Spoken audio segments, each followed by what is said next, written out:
போயிருப்பீங்க. ரசூலுல்லாஹ்வுடைய மையத்து துவா தெரியுமா? சாது பின் முஆத் அடக்கம் செய்யறாங்க. அடக்கம் செஞ்சு அவங்க எப்படி கேட்கணும் துவாவை? யா அல்லாஹ் மன்னிச்சிரு, பாவர்லாம் மன்னிச்சிரு யா அல்லாஹ், எல்லாம் சரியா அல்லாஹ், இப்படிதான் கேட்கணும். எப்படி கேட்கிறாங்க? சாது பின் முஆதுக்கு நான் கண்களால் பார்க்கிறேன், மலக்குமார்கள் துவா செய்கிறார்கள். மலக்குமார்கள் துவா இல்ல, மலக்குமார்கள் கேள்வி கேட்கிறார்கள். சலூலஹு தஸ்பீத், அவர் மன உறுதிக்காக வேண்டி துவா செய்யுங்கள் தோழர்களே. ரசூலுல்லாஹ் தான் இருக்கிறாங்க, ஏன் மத்தவங்க துவா செய்யணும்? எப்படி? எல்லாம் துவா செய். சாது பின் முஆதுடைய கபரை பார்க்கிறேன், அல்லாஹ் எனக்கு காட்டுகிறான், நீங்கள் பார்க்காததை எல்லாம் பார்க்கிறேன். இந்த இடத்துல இந்த யாராவது அடக்கம் செய்யப்பட்ட கபர் முதல்ல அவர் சேர்க்கும், அப்புறம் பிரிக்கும். எத்தனை பேரை கொண்டு போய் அடக்கம் செஞ்சுட்டு வந்திருப்போம், எத்தனை பேருக்கு கைகள் இந்த மண் அள்ளி போட்டிருக்கும். இதே மாதிரி என்னையும் உங்களை அடக்கம் செய்வாங்களே. ரசூலுல்லாஹ்வுடைய உணர்வை பாருங்க. சாது பின் முஆத் அடக்கம் செஞ்சப்பட்டு சலூலஹு தஸ்பீத், அவர் மன உறுதிக்கு துவா கேளுங்கப்பா. அவர் அல்லாஹ் இப்பொழுது கேள்வி கேட்கப்படுகிறார், மலக்குகள் கேள்வி கேட்கிறாங்க, எல்லோரும் சேர்ந்து துவா செய்யுங்க, அவருக்கு லேசாக்கப்படும், அவர் கேள்வி லேசாக்கப்படும், எல்லாரும் ராகத்தாக்கப்படும். மக்களை கேளுங்க என்று சொல்லி அழுது கேட்கிறாங்க. எவ்வளவு நேரம் கேட்பாங்க தெரியுமா?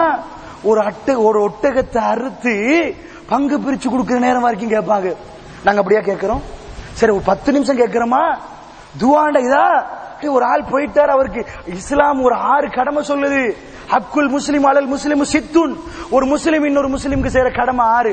அதுல கடைசி என்ன தெரியுமா? இசா மாத்த, அவன் மௌத்தாயின பின்தொடரியா, பின்னாடி போய் கேளியா அவனுக்காக. இதுக்கு போற உன்னோட பேச மாட்டான். நீ ஒருமிக்க சாப்பிட்டியா இல்லையா, சிரிச்சியா இல்லையா, உன் வேலையெல்லாம் விட்டு அவன் பின்னாடி போயா. இஸ்லாம் இவ்வளவு உணர்ச்சி பூர்வமா சொல்ற நேரம் சுப்ஹானல்லாஹ். மௌலை ஜனாசா தொழுகைக்கு சொல்லு கொடுக்கிறாரு, அல்லாஹும் மக்ஃபிர் லஹு வர்ஹம்ஹு பரட்டி பரட்டி ஓதுங்க. அப்படி பெத்த தகப்பனுக்கு எத்தனை பேருக்கு துவா செய்ய தெரியாது? ஜனாசாவுல அல்லாஹும் மக்ஃபிர் லஹு வர்ஹம்ஹு ஆஃபி வஃபு அன்ஹு வக்ரிம் நுஸுலஹு வஸி முதுகல் வக்ஸிலு பில் மாஇ வஸ்ஸல்ஜி வல் பரத். உனக்கு இப்படி இந்த துவாவை கேட்டாலே கண்ணீர் வரும். அந்த அளவு அற்புதமான துவா. ஒரு தகப்பன் ஒரு தகப்பன் மூத்தன புள்ள என்ன கேட்கணும்? யா அல்லாஹ், ஜனாசாவுல கெஞ்சி கேட்கணும், அல்லாஹும் மக்ஃபிர் லஹு, அவர் பாவத்தை மன்னிச்சிரியா அல்லாஹ், அவர் எல்லாம் இது பண்ணிரியா அல்லாஹ், அவர் குளிரால குளிப்பாட்டுறியா அல்லாஹ், வருது குளிர் தண்ணி பனிக்கட்டால குளிப்பாட்டு யா அல்லாஹ், அவருடைய இந்த பாவங்கள் எல்லாம் அழிச்சு இல்லாமல் ஆக்கிரு, நல்ல குடும்பத்தை மறுமை கொடுத்தியா அல்லாஹ், நல்ல ஒரு குடும்பத்தை கொடு. இப்படி பெரிய துவா. இந்த துவாவை ஓதாட்டி எப்படி சகோதரர்கள் நீங்க எதிர்பார்க்கறீங்க? உங்க மையத்துக்கு பின்னாடி ஓதுவாங்களா? இன்னைக்கு எத்தனை பேருக்கு பாடம் இந்த சபையில? ஹஸ்ரத்தை பார்க்கணும் உணர்வு இல்லாம போய் என்ன சொல்றாருண்டா, அல்லாஹ் மக்ஃபிர் லஹு வர்ஹம்ஹு பெரிய துவா தான், தெரியாட்டி மடக்கி மடக்கி ஓதுங்க. உம்மா விட்டு சொத்து மாதிரி. மௌத்தாவினவனுக்கு எவனும் கேட்க மாட்டேங்கிறான் பாத்தீங்களா? மௌத்தாவினுக்கு இதே ஓதுறது, அழுந்து ஓதணுமா, அழுந்து கேட்கணுமா? யா அல்லாஹ், என்னுடைய சகோதரர் யா அல்லாஹ் போயிட்டார் யா அல்லாஹ். இன்னும் சொல்ல போனா சுப்ஹானல்லாஹ், எத்தனை துவா. மையவாடிய கண்டாலே நீங்க என்ன செய்யணுமா? துவா செய்யணுமா? மையவாடிக்குள் துவா செஞ்சுட்டா போறாங்க. அஸ்ஸலாமு அலைக்கும் யா தார கௌமில் முஃமினீன் வ இன்னா இன்ஷாஅல்லாஹு பிக்கும் லாயிகூன் நஸ்அலுல்லாஹு லனா வ லக்குமுல் ஆஃபியா. அஸ்ஸலாமு அலைக்கும் கபர்வாசிகளே, நீங்கள் முன்னாடி சென்று விட்டீர்கள், நாங்கள் பின்னாடி வர இருக்கிறோம், உங்களுக்கும் எங்களுக்கும் சேர்த்து அல்லாஹ்விடம் பாவ மன்னிப்பு கேட்கிறோம். கபூர்ல போய் மையவாடிக்கு போய் பிசினஸ் பேசுறான். இந்த துவா ஞாபகம் வந்துச்சா? சொன்னமா? இதான் துவா. நபிகள் நாயகம் ஸல்லல்லாஹு அலைஹி வஸல்லம் காலை மாலை எல்லா டைம்லயும் இப்படிதான் துவா செஞ்சாங்க. இப்படி எல்லாம துவா செஞ்சோம். நாங்களும் வரை ஒரு மையத்தை அடக்கிற நேரம் கண்ணீர் ஓடணும். என்னை இப்படித்தான் அடக்குவான் போல, என்ன இந்த மாதிரி தான் வரப்போறான் போல. அடக்கிறது பிரச்சனை இல்ல. ஏன் ஜனாசாக்கு எத்தனை பேர் துவா செய்ய போறான்? நபிகள் நாயகம் ஸல்லல்லாஹு என்ன சொல்றாங்க? ஷிர்க் செய்யாத 40 பேர், ஷிர்க் செய்யாத அல்லாஹ்வுக்கு பயந்தவர்கள் அழுது கேட்டால் வஜ்ஜபத் லஹுல் ஜன்னah, அந்த மையத்துக்கு சொர்க்கம் என்றார்கள். தயார் செஞ்சிட்டோமா? ஒவ்வொரு ஊர்ல இருந்து வருவானா, அழுது கேட்பானா, தோளம் போயிட்டானே கேட்பானா? இதுதான் அல்லாஹ் சொல்ற. அப்படி கேட்கிற ஆள் நல்ல ஒரு ஆட்களுக்கு அல்லாஹ் ஒரு ஆளுக்கு மக்கள் எல்லாம் கேட்கிறாங்கன்னா நல்ல ஆள் தான், நல்ல ஆளுக்கு தான் கேட்பான். கெட்டவனுக்கு யாரெல்லாம் கேட்பானா? யாரும் கேட்க மாட்டான். இததான் நீங்க புரியணும் தோழர்களே. எல்லாம் எப்படி துவா செய்யணும்? நபிகள் நாயகம் ஸல்லல்லாஹு அலைஹி வஸல்லம் அவர்கள் கற்று தந்த விதத்துல, கற்று தந்த ஏரியால இமோஷனோட செய்யணும்.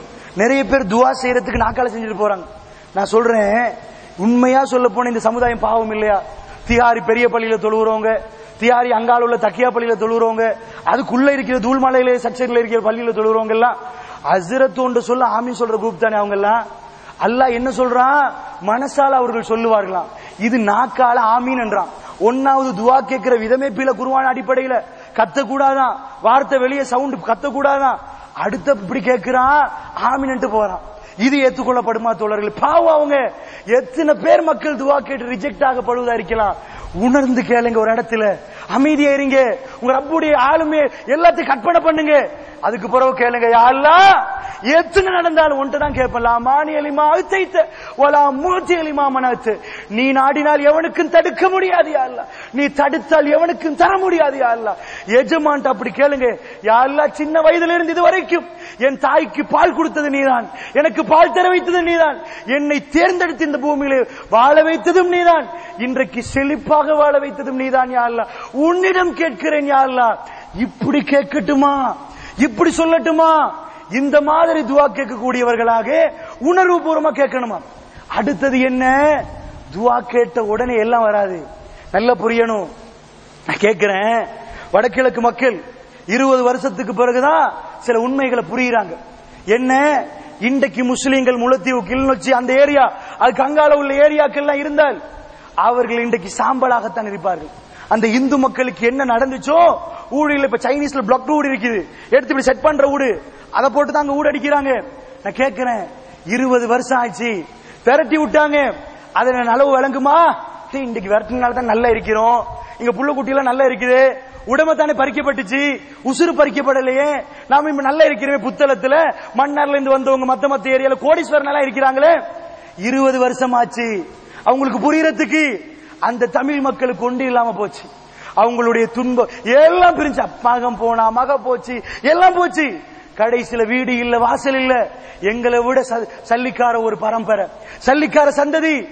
கேட்டீங்கன்னா மரண அறிவித்தல அப்பா பிரான்ஸ்ல இருந்து அக்கா வரைக்கும் சொல்லுவான், கனடா மட்டும் சொல்லுவான். திட்டமிட்டு வெளிநாட்டுக்கு அனுப்பி கோடி கோடியா சம்பாதிச்ச சமுதாயம்.